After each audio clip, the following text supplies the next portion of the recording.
Hey, welcome back to this conversation. We're so privileged to have Scott Cochran once again for part 2 of this series where we're looking at the passage John 10:10, where Jesus says, "I have come to bring life and life to the full." And the whole basis of this conversation is how do we get that full life that Jesus was talking about? Last week we looked at community, and this week we're going to be looking at serving. Hope you enjoy. So, Dad, we're talking about how we get this abundant life that Jesus promises. Why is serving so important for that? It's a great question, John, and it's very sort of countercultural too, isn't it? Because I find that so many of the messages that our world gives us is that if you want an abundant life from the world's perspective, then it's all about how much leisure can you have, how much relaxation can you have. Yeah. And Jesus is really turning that upside down. And he's saying, hey, if you want this abundant life, you're talking about John 10:10. He says, no, it's about community and it's about service. John, I was remembering a radio commercial I used to listen to when we were up in Canada, and you could tell it was a couple on a vacation. They were on a holiday. They're on a beach. You could hear the waves coming in, and they sound so relaxed. And in the course of their conversation, you can hear the husband say, "Well, I guess it's time to go back home." And then the wife says, "Well, couldn't we stay one more day?" And the husband says, "Oh, maybe one more week." And then she says, "Or maybe one more year." And then they laugh and they stay another year. So it turns out you find out at the end, it's an ad for the lottery. And the idea is if you win all this money, this could be your life. This is everything that the world is offering you is you could just lay on the beach for the rest of your life. And John, I remember listening to that ad and thinking, boy, if that's a picture of what being rich looks like, I really don't want to get rich, because I can't imagine anything more dull, more uninteresting than that kind of life. Instead, what Jesus says, no, the real fulfillment in life, the real kind of abundant life that Jesus is talking about, it's not that, it's a life of service. And so I think that's a great conversation for us today. Yeah, for sure. And so if we're that can be a really big topic, right? Serving. It can, yeah, it's a huge topic. So just to clarify and narrow it down, what are some of the components that we're talking about when it comes to serving? Sure. And you're right. Even if we were to break away from what the world thinks about as far as an abundant life, we think, well, it's really about serving. Yeah. So what are those pieces? And I think the first component piece is that we need to develop what we might call a bias towards action. A bias towards action. The Bible talks about this a lot, because a lot of us, John, we may have the heart of compassion. We may see needs around us, but I think what the Bible teaches us is that that's really not enough. It's not enough unless we actually do something about it. Yeah, I was reading a verse in the book of James. This was actually written by Jesus' brother in the Bible, and it said, "Suppose a brother or sister is without clothes or daily food. If one of you says to them, 'Go in peace, be warm and well fed,' but does nothing about their physical need, what good is it?" And really what James is saying, I think what the Bible is saying, is that it's not good enough just to feel compassion. You have to do something about it. So a life of service begins with a bias towards action. Yeah. And when you look outside, Dad, in this world, on the news, in your own community, sometimes the need can just seem so great. I like to affiliate it with the Netflix syndrome. And what I mean by that is when I am scrolling down Netflix, sometimes I can spend the length of the movie, 2 hours, of just looking for what I wanted to watch. It's actually really funny.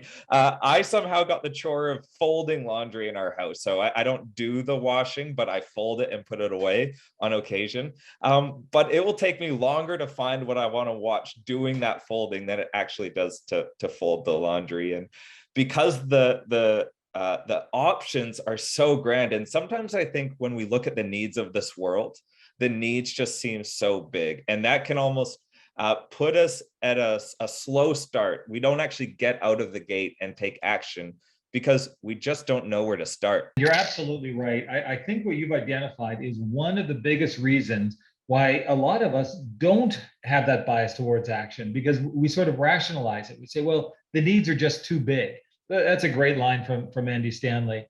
It reminds me of a story, you might have heard this, of a man was walking down a beach, and the tide was out, and the beach was full of thousands of starfish that were kind of baking in the sun, and basically all these starfish were dying.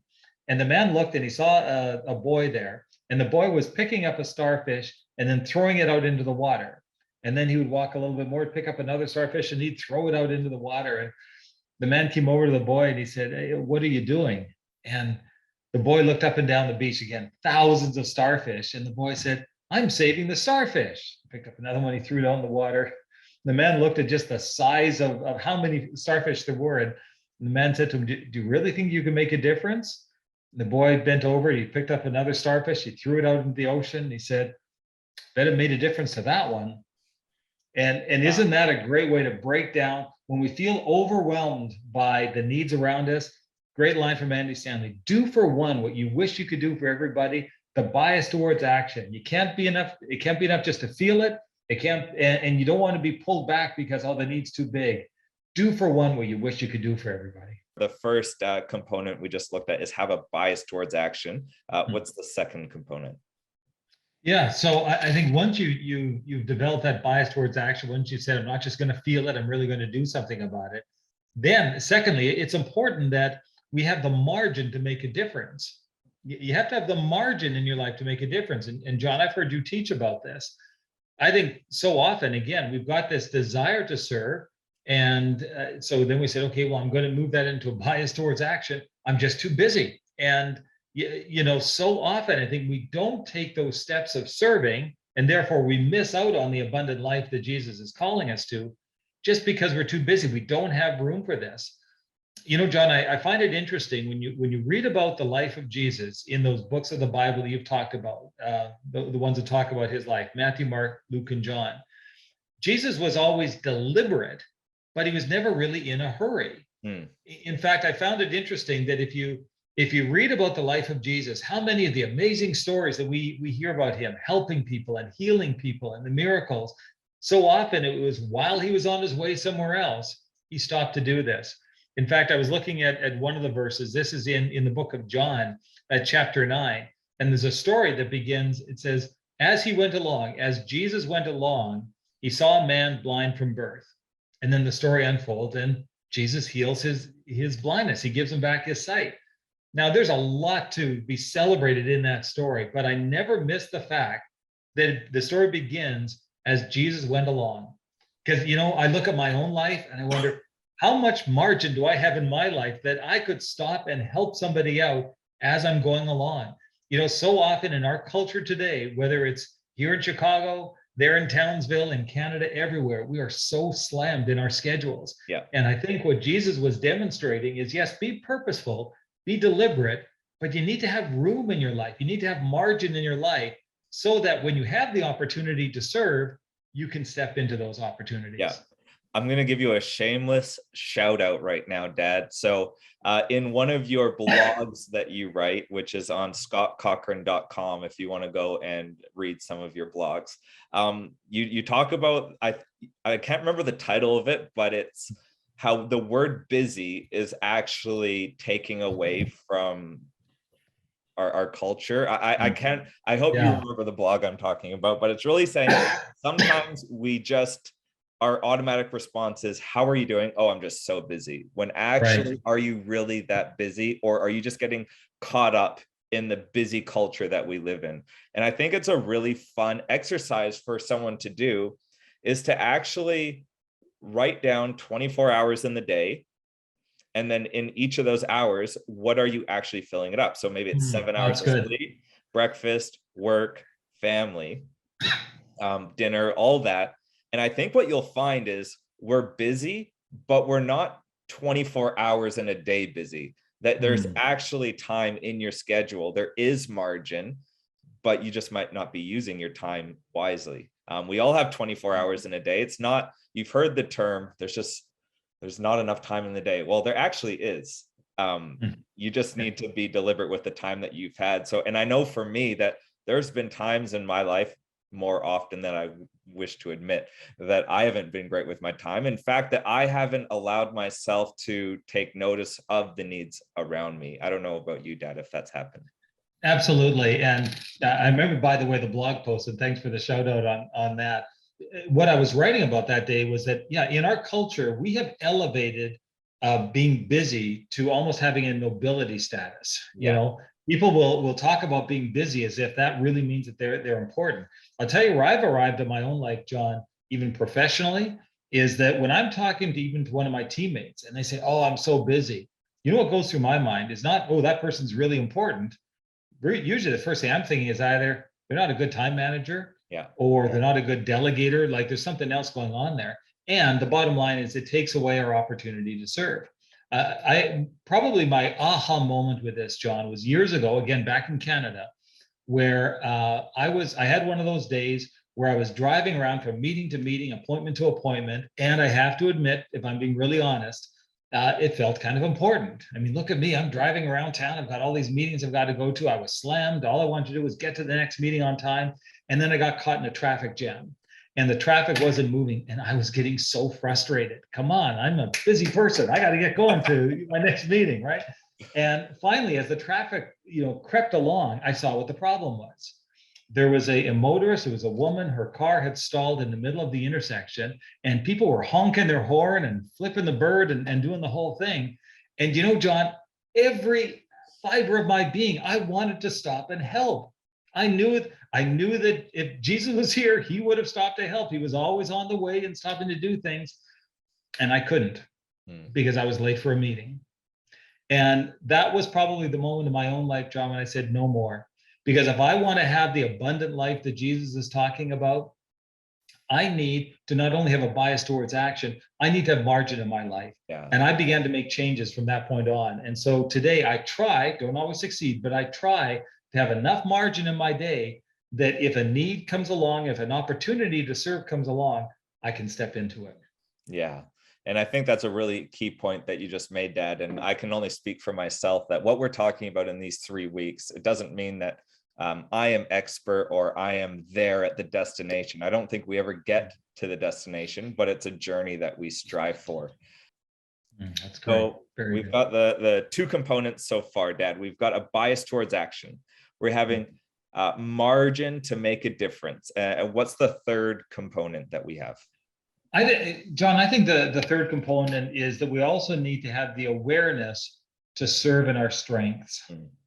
The awareness to serve in our strengths. Now, we're going to talk here a little bit about how God has equipped us for the service that we're talking about. And we'll talk about gifts and abilities and strengths and all these kind of things. But a quick time out, I've seen this in myself, and sometimes Christians will use this as an excuse not to serve sometimes. You see, sometimes we do have to lean into the special abilities that God has given us that can point us towards where we're going to be the most fulfilled in serving.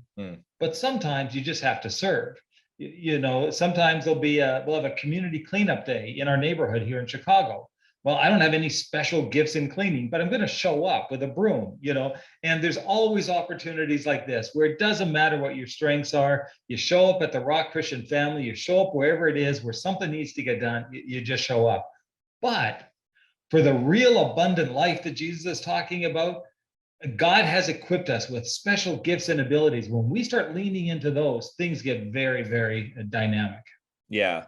And I know I hear this all the time as a pastor that I'm on the edge of burnout, that I'm about to burn out. And what I'm thinking is, well, I wonder if you're operating outside of your gifts, because if we're operating inside of our gifts, what God has blessed us with, then personally, I don't think we'll get to that cliff of burnout, because what we're doing is we're operating in our God-given gifts. And sometimes that can be a struggle to find what our gifts are, right? It's harder to recognize in ourselves the famous Napoleon Dynamite quote, "I just don't have any skills."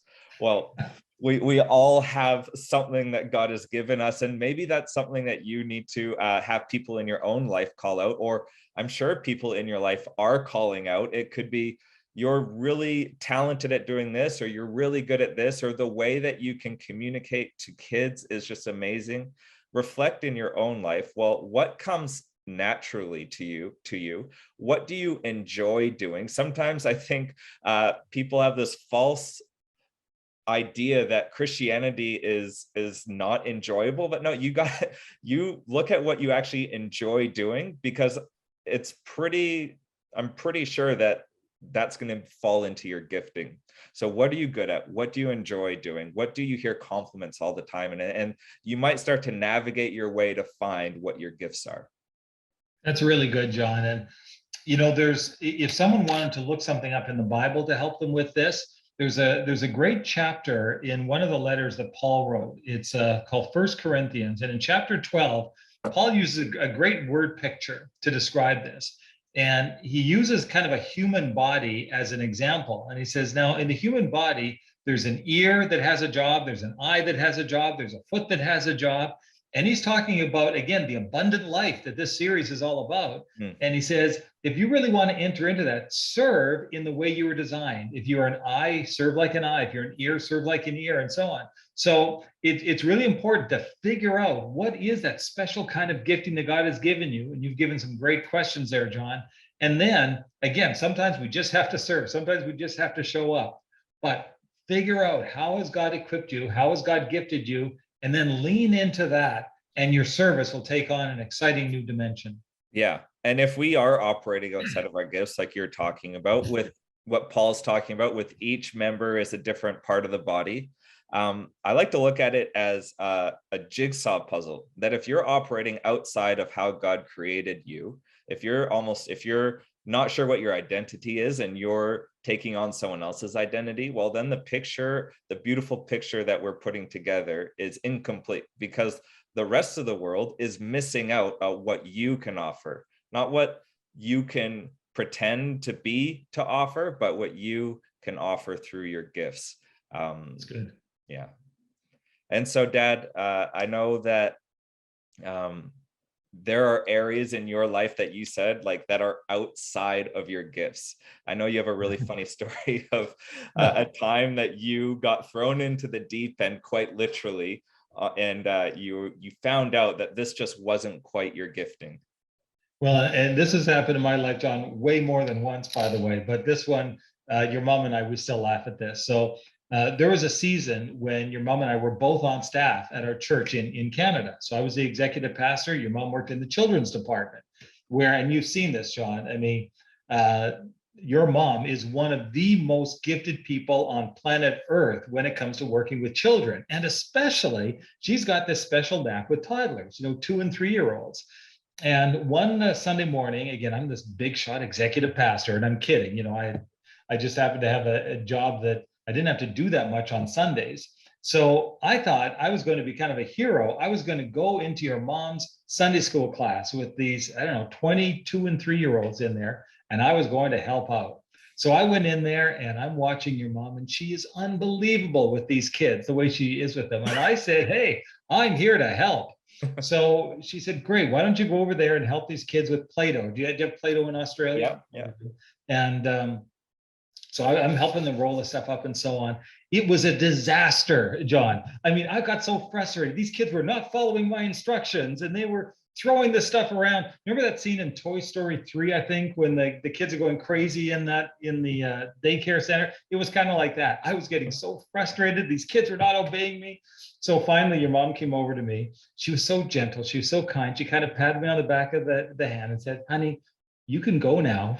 In other words, I was bringing nothing into this place. And as I'm leaving, I turned around and I'm watching your mom, and she is just in her element. The kids are responding. It's filling your mom with joy. And it was just another reminder for me, and I think for all of us, figure out how God has equipped you. Figure out how he's wired you. Yes, there's going to be times where you're just going to serve because you need to show up. But once you've figured out how God has uniquely wired you, man, serving really will lead you into that abundant life that Jesus talks about. And there's a sports term, which I love, which I think it's very sticky. It's easy to remember, that sometimes our best ability to have is availability.